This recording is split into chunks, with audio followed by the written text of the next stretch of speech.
ГСП онлайн. Городские новости сейчас. Четверг, 15:00. В школе Ростока ГТУ проходит ознакомительное занятие с Паралимпийскими играми. Учащимся рассказывают об истории возникновения соревнований и их особенностях.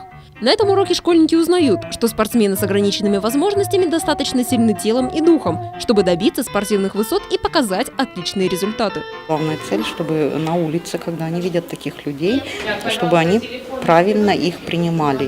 То есть без каких-то насмешек, относились как к обычным людям. То есть никаких разделений. Потому что сегодня уже наши паралимпийцы доказали, что они даже превосходят наших чемпионов олимпийских.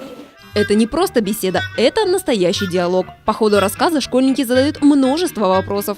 Видно, что тема им интересна. На сегодняшнее занятие многие из них пришли с рисунками. Ведь еще в декабре на прошлой встрече ученикам предложили поучаствовать в конкурсе «Учимся жить вместе».